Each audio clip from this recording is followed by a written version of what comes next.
So you said you sorted it out over time? Mm, yeah. Do you want to get into that a bit more? Yeah, yeah. So what exactly do you mean by that, sorting it out over time? Like, did you have a different vision for the podcast when at the first episode than you do now? Um, I think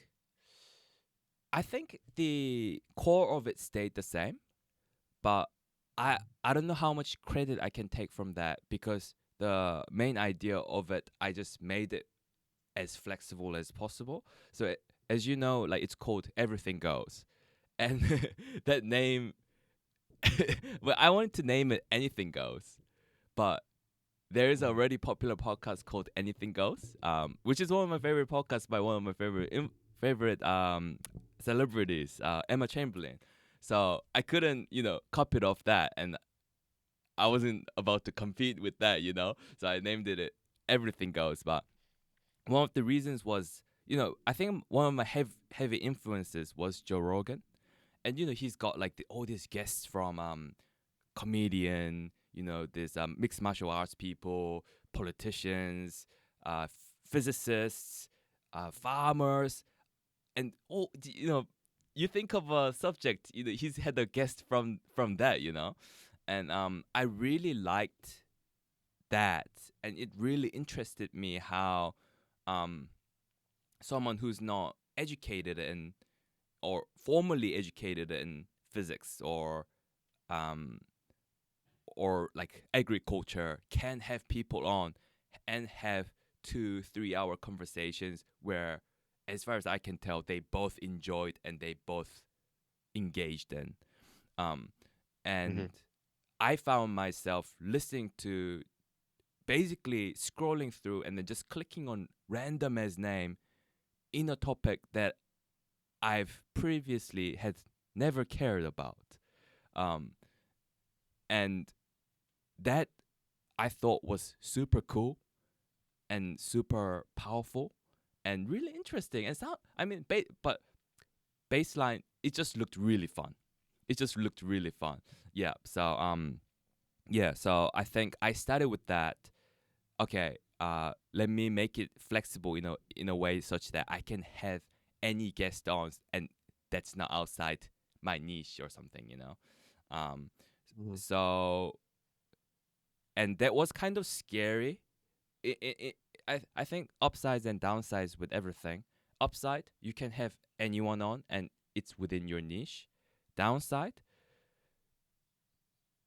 kind of almost the opposite. You can't have anyone on because who's the audience? Like why would anyone be on my podcast when there is no target audience? You know what I mean?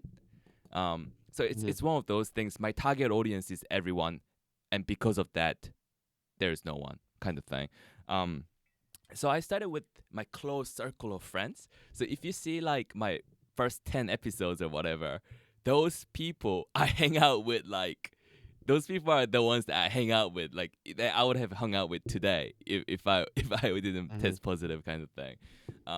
So yeah, so um I think by sorting it out means I started with that, but for some reason, because I guess the universe has a way of communicating with us, like uh, through different ways. But for some reason, I was able to find more guests going forward outside my close friend circles, and I'm like, okay, when is this going to end? Because I'm running out of friends here.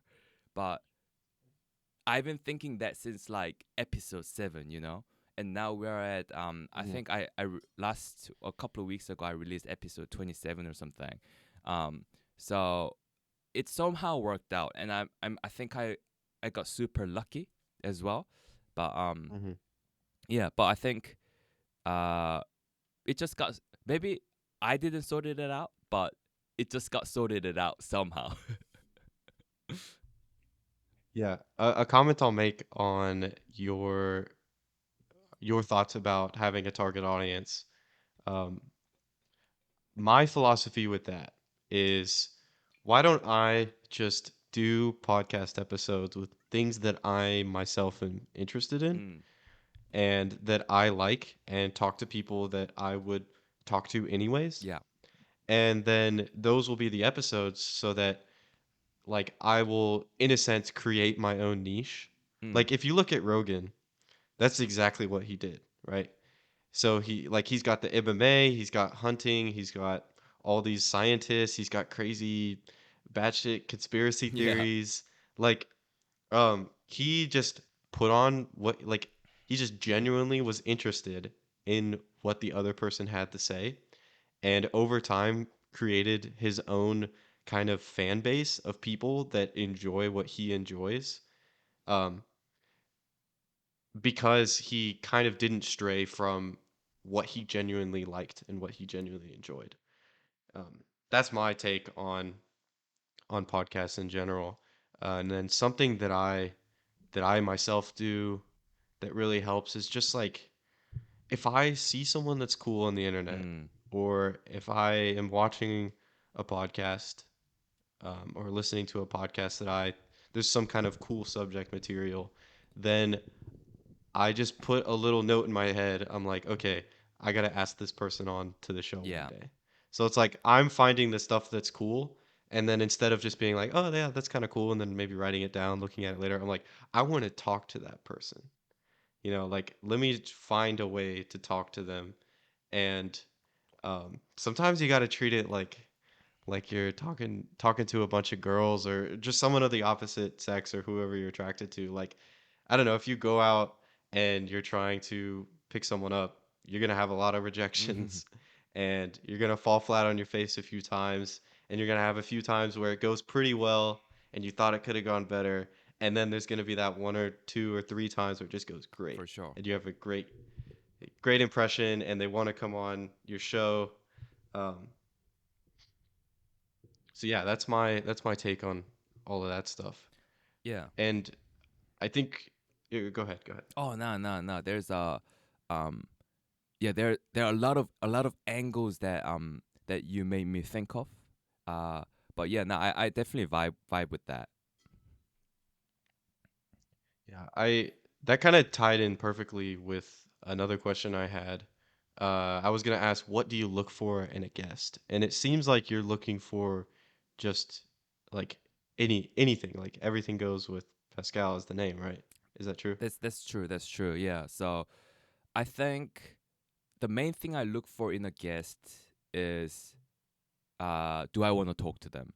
Because yeah, I think like you said, it's so important that the authenticity that I want to talk to them, um and you can't really fake that. And I think Rogan has a lot of strengths, right? I think he's a good interviewer, he's articulate. You don't li- Oh, he's one of the best. He's so good. Yeah. He's so good. And Yeah. you're in his city too, Jason. Like, oh, not Florida, but Austin, Texas. So you're Yeah. not too Yeah. far away. I I'm not too far. Yeah, that's one of the mountaintop goals. Yeah, you're not too far. Like physically and metaphorically, kind of thing. You know. Hmm. But yeah, no, I think he's I mean, as controversial of a figure as he is, and I mean, you might be a fan of it, and you might not be a fan of his, but I think he's a really good interviewer, and there's um a lot of things that you can, like, learn off him. And to me, one of the biggest strengths of his is that he's interested, and because of that, it translates to a lot of other things. Like, I think he's a good interviewer because he's interested. He's good at listening because he wants to listen. He's asking the questions that I am wondering as a listener because he's a listener and he's interested and he's engaged, right? So I Hmm. would say that the most important thing that I look for in a guest is, do I want to talk to them for 2 3 hours? Because Hmm. yeah, like you said, like, if you do, then it's not a job. It's not really an interview. It becomes so easy to formulate the questions. It becomes so easy to prepare for the interview because you're excited. You wanna do it, So, nah, yeah. So that's kind of what I mainly what I look for. Um, other than that, on their side of things, I think I find it I find it really cool when someone's passionate about something. Um, yeah, like I had this guest on, um, who was a he he's a tailor. Well, he works at a Hmm. shop, but in his spare time he does like tailoring, and one of my favorite conversations because he's so passionate and obsessed. He's obsessed with it, and it's so interesting talking about people that are they're obsessed with things. Yeah, Gotcha. Yeah, I have the same mentality. I like talking to people who like you ask them one question and they'll just ramble on. I feel like both of us are kind of like that with podcasting, which is why this yeah. I don't know, to me this episode feels very easy because we can both kind of rant about stuff that we are very passionate about. Now, absolutely. When you first reached out to me and when I checked out your content, I'm like, oh, I felt the same. I felt like we're on the same page about like the content creation and kind of the vibe that we're trying to create from the podcast. And I have to say, you're a Mhm. very confident and good interviewer, Jason. So, Thank you. I appreciate and that. you haven't started this. You haven't been doing this for a long time as well, right? You had 3 episodes released so far. I have four. This will be the fifth. This was the fifth. Yeah, still early Yeah, days. yeah. Cause I listened to my like fifth episode. I like still, it's so, I cringe. Oh, It's yeah. physically it's just, oh. But now you're doing awesome, Jason. Like it's so cool to see. Thank you. Yeah, I You're appreciate that. smashing it. I'm yeah, thank you. I'm not gonna lie, I do get a little insecure about my skills as an interviewer sometimes. Mm. I think I just have to remember like it's only fourth episode. Okay, it's only the fifth episode. Just keep working at it. You're gonna be For fine. sure, man. Um, And and did you, I go ahead. I'm oh sorry. no, sorry. I'll say this because it's just a quick like just kind of a dumb comment. But with like for me as a like a non-American, right? American accents immediately somehow as like legitimacy to the online content. I think it's because I'm like so exposed to like you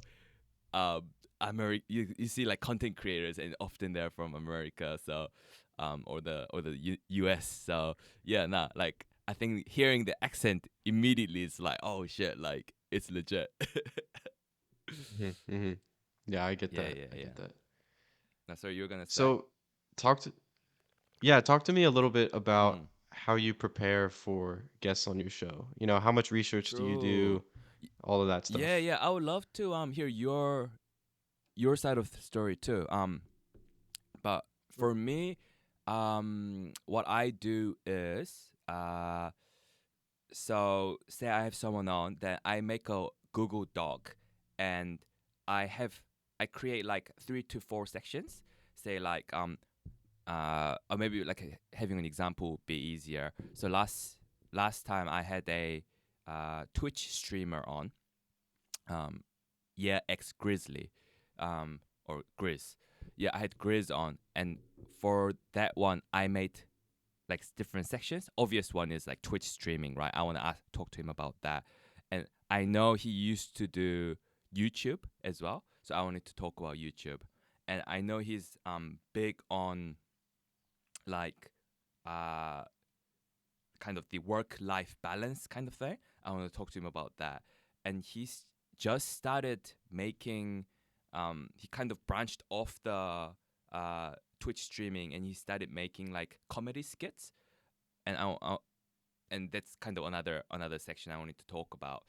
So I make these sections first, and then I go through those sections again, and within that, in an ideal world, what am I curious about? And I write down questions to do with that. So for example, with Twitch streaming, like how did you get into Twitch streaming? How did you come up with your name? Um, to and I write things like, to me Twitch streaming sounds tough because you have to be like on all the time with zero editing for several hours. How do you deal with that? How did you find that? And those kind of questions. Um, but I write them down knowing that they might not be answered. So I think about like what am I curious about? I just write that all down. Mm. Um, and then uh yeah, I have a couple of segments, but I don't really spend too much time on them. Uh, and so by the end of that, I have like a page of Google Doc with different sections and questions within each of those sections. And then yeah, that's basically it from my side.